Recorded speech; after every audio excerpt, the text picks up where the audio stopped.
Hello everyone and welcome to today's panel discussion. We'll be talking about God, homeland and family, which is a very huge topic, but we don't have a very long time, so I've taken it into 3 different sections. And we're going to start off with God and faith in public life. And a little bit of trivia for all of you, which I'll be doing in every segment, is Hungarian trivia of what Fidesz, our government, our parliamentary group that I'm a spokeswoman for, what we've done to enshrine these things here in Hungary. So Hungary's constitution literally begins with the words, Isten, áld meg a magyart, which translates to, God bless the Hungarians. We've protected Christian values in our laws, defended religious education, and even enshrined the protection of Christian culture into our basic law. We've made it here. Hungary is not a godless void. We are a Christian nation, proudly and publicly. But when faith is driven out of the public square, what fills the void is chaos, confusion, and control. How do we restore faith as a visible part of national life? And I'm going to start, first of all, with Kimberly here. As the founder and president of Moms for America, what's it like raising children in a society hostile to Christian values? Difficult. What I've realized is more than ever, family is critically important. And society is supposed to support the family. It doesn't matter what the organization is, whether it's church or a government organization, they're there to support the family. And it's not right now. Especially, in the United States, a lot of countries are dealing with the same thing. And so we as families have to make sure that we are more rooted than ever in those principles and values that we want to make sure we're passing on to our children, which means we need to be more vigilant about what we have in our home, the music that's playing, the stories that are told. And so we just have to be more upfront and pushing forth those values in our home so that it does become part of society. That's great. And Aurelia, as a former Trump administration official, how did faith shape your leadership in federal government context? Well, good afternoon. It is an honor to be here at CPACHungary. This is my 4th visit to the country. It is beautiful. And each time I come here, I see similarities in the values and the principles between the U.S. and Hungary. My family, my mom, she is a God-fearing woman. She's a prayer warrior. My grandparents believed in God, and I know that I am a benefactor of their prayers and their blessings. And so when I was working in the federal government, it was understanding that you have this conviction, that you are led to follow the policies that are being put in place, and I was honored to serve for Trump. And so he wanted to give things back to the people. And so I was honored to be able to deliver 4 million acres for hunting and fishing. We streamlined our permitting processes so that we could have more development for infrastructure, for energy, and for development. And so it's based on those principles, knowing that I am here put as a servant of God, serving the president who is doing a phenomenal job in 2.0, and so it is an honor. Thank you.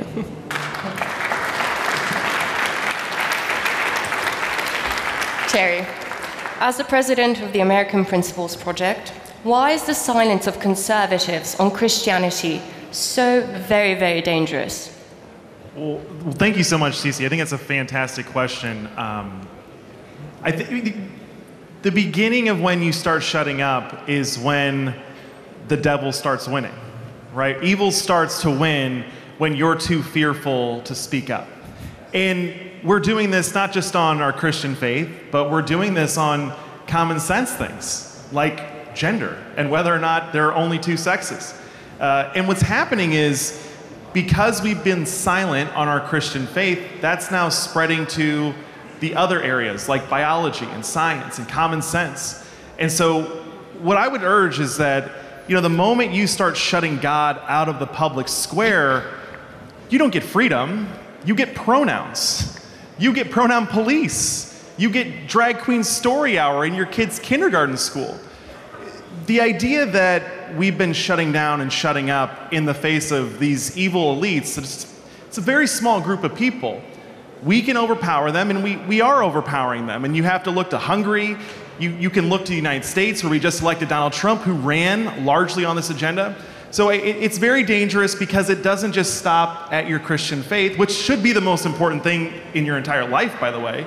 But it goes on to your children, and then your children suffer, and then your grandchildren suffer. And in fact, in the United States, we have 43% of our Gen Zers say they don't even know if they'll have children. So it spreads all the way to the point where you go extinct, and your children's children don't even want to have kids. So that's why it's so important that we speak up and not hide from our Christian faith. Thank you. So we know that faith isn't optional, it's actually structural. And when leaders abandon it, culture decays very, very fast. Now let's shift a little bit from spiritual foundation to the national one, the homeland. Sovereignty versus globalism. So what Fidesz, our government, our parliamentary group, has been doing here for the last couple of years is we built a border fence. Back in 2015, when the migrational crisis started, we actually built a wall, which we were condemned for, really. We stood up against migrant quotas, and we do to this day, which even means that to this day, daily, Hungary is fined €1 million per day, every day, by the European Union because we refuse to accept migrants in. We passed laws protecting our sovereignty when Brussels tried to erase it, and Hungary made a very clear choice. Hungary belongs to Hungarians.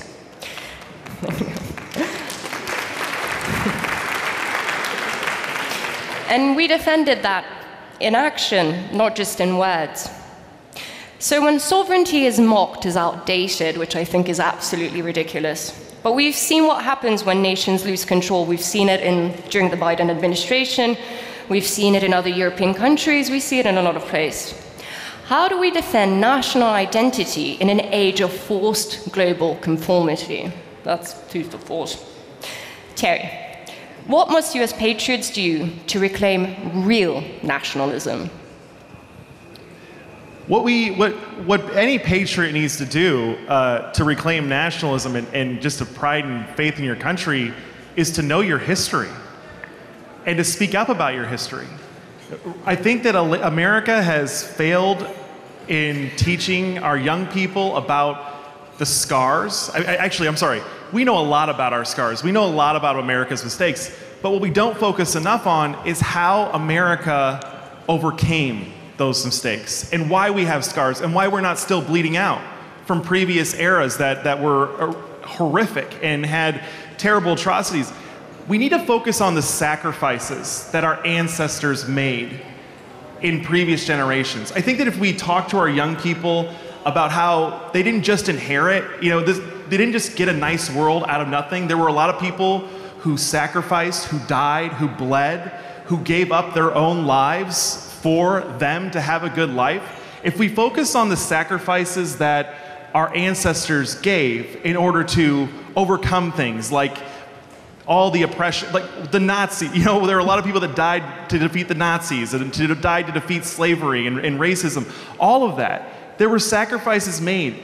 And when we just move on about how we got over those things and how we helped to rectify those things, we denigrate the sacrifices, the deaths, and the lives that were given up for those. So I think we have to talk about how we overcame them, the sacrifices that were necessary for overcoming those things, and we have to instill a sense of gratitude amongst our young people. And I think once you tell them about the sacrifices that they were made, I think the gratitude actually flows pretty naturally, but we're not talking enough about how we got here, and we're just assuming that this was always meant to be. So focus on the sacrifices made by previous generations that created this prosperous nation, this nation of freedom where you can basically do whatever you want, including try and change your gender.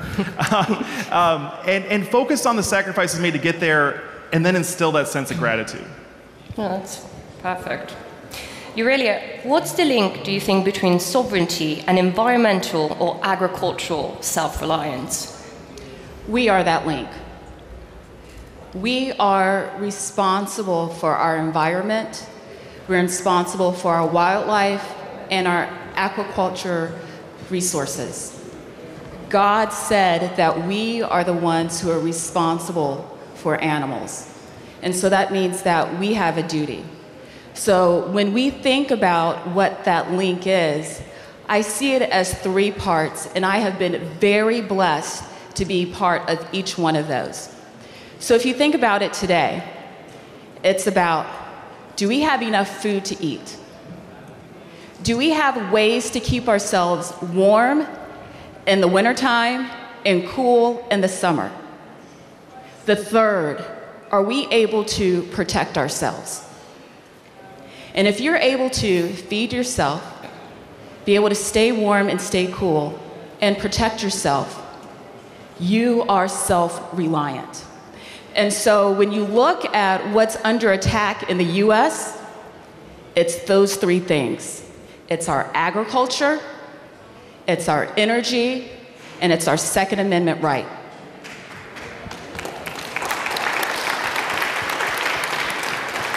And so we are responsible for our environment because we need clean air, we need clean water.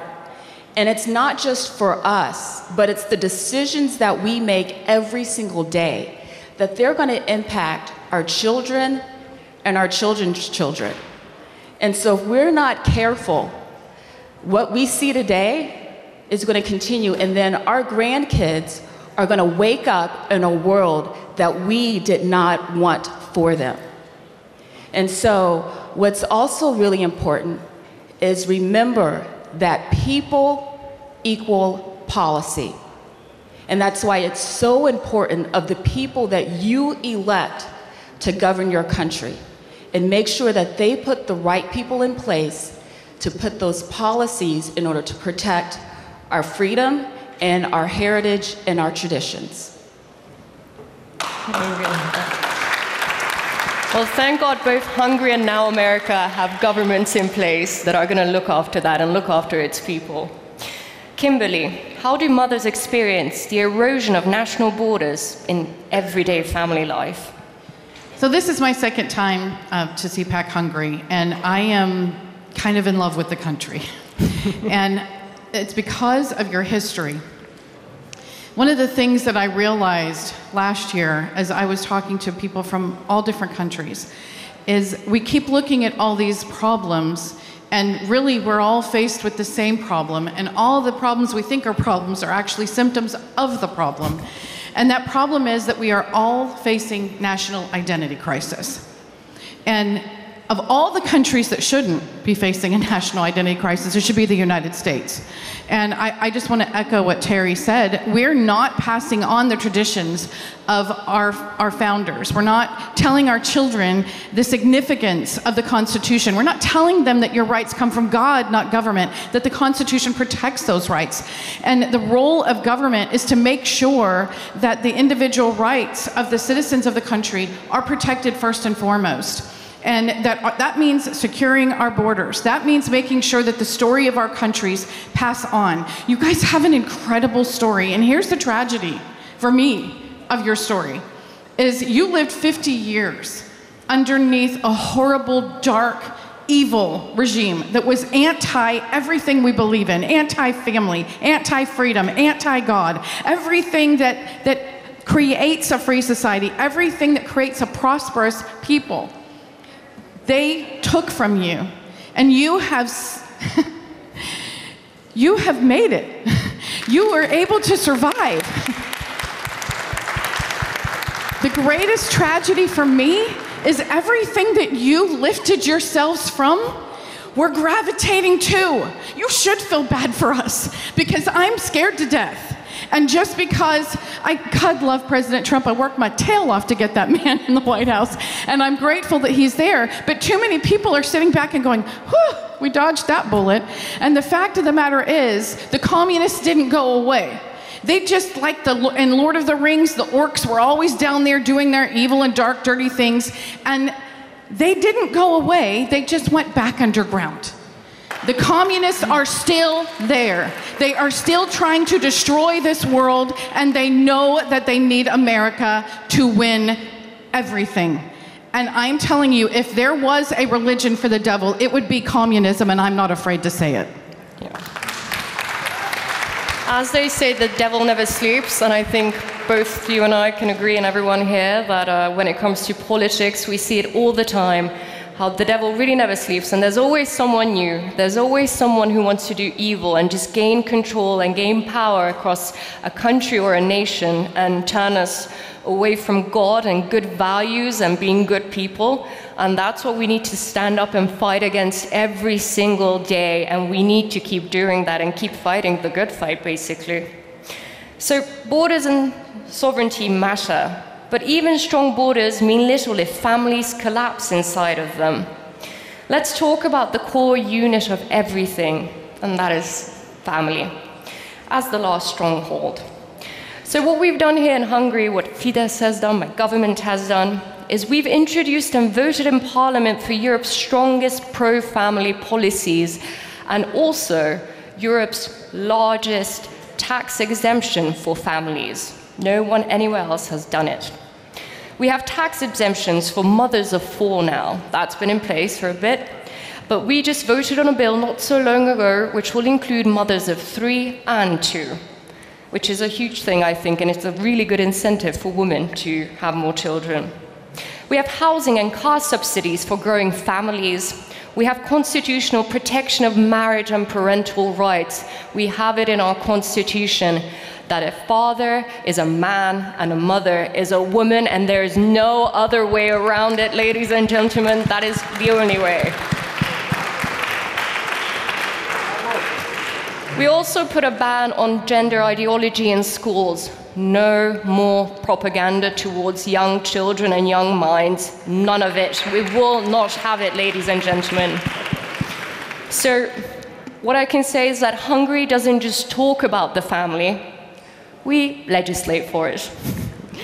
But if the family is under siege, and it is every single day from all over the place, the leftists and globalists, and when it collapses, and if it collapses, society will go along with it. What does it take in law, in culture, and in leadership to rebuild the family unit and keep it safe? And of course, I'm going to jump to Kimberly now, because this is your area of expertise. But what kind of support do families really need from their governments? Well, in the United States, the government just needs to get out of the way so that families can flourish. We do not need experts to raise our children. We do not need experts in the schools telling our children that they are not who they are. What has happened over the course of the last 4 or 5 decades is, unfortunately, the Department of Education. That's what the government can do. Get rid of the Department of Education, which they are doing thanks to President Trump. The Department of Education has been bribing and blackmailing the American people with our own money. And they have been using that money to push their nefarious ideas and ideologies onto the schools. And so now what we have to do is unravel all of that. So what our government is doing, and what I think all governments should do, is start to look at the policies that created this mess and start rolling it back. So that we are creating policies that are based on principle, that are supporting families, that are encouraging marriage and encouraging children. It's really a cultural shift. It is more about the culture than about the government. If you want to make sure that the government is promoting the right policies, start with the culture, because that's where the government's going to come from. Yeah, that's really good. Thank you. And Terry, how do we protect children from ideological attacks, especially in schools? Well, I think it starts with giving parents the opportunity to spend more time with their children. I really love what Hungary's done on the economy and giving parents who are having children economic relief. It's so important. In America, we're suffering from a very similar crisis where if you want to have a family, if you want to have a house, you have to have both parents in the workforce working. And I really don't care which parent stays home. I'm really glad my mom stayed home. But I will say that the biggest losers in this 2-income trap that we created for families has been our children. And it's because, there's this myth, this feminist myth, and it's really a communist myth, that until women started entering the workforce, that women were second-class citizens. It's completely untrue. Women ran the game. They ran the show. They had all the local communities and all the local institutions. They ran the PTA. They ran the school boards. They ran the Rotary Club. They ran everything. And then corporate America got involved, and they convinced women in America that It's actually more empowering to go work for Jeff Bezos at Amazon and help him make more money.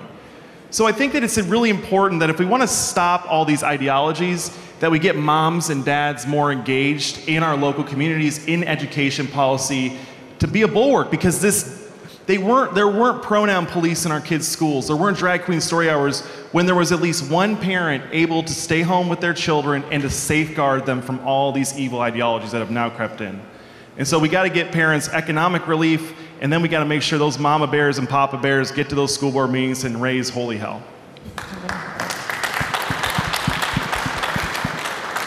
Aurelia, and that's going to be my last question for today. How can women lead and still hold the line on traditional family values? We can do both. Yes, we can lead. Big clap for that. And yes, we can hold the traditional values. And so I'm very proud of my mom. She was a public school teacher for over 30 years. My dad proudly served our country in the military for over 30 years.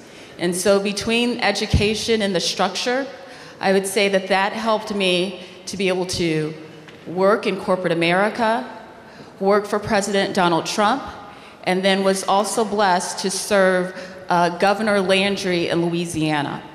And so you can have those leadership positions. It's instilling education, it's instilling value, and I am amazed and I'm very proud of Trump 2.0. The executive orders that have come out that establish, that you shouldn't need to establish, that women are women and men are men. That we can lead, that women have value that we can add to the workplace, that we can add to the family. And I've been very blessed to have a husband that supported me in my career. And so it is possible to be a leader and hold the traditional family values. Thank you. Ladies and gentlemen, everything we talked about today, faith, homeland, and family, is not theory. In Hungary, it's policy, it's governance, and it's actually real. The left may call it extreme, but we call it survival. We call it normal. Hungary's proof that you don't need to bow down to the international left to have peace, order, and growth. All you need is clarity, courage, and will. So thank you very much, köszönöm szépen. Thank you for coming to CPAC and listening to us. Isten, Haza, Család. Thank you all and have a lovely rest of the day. Thank you.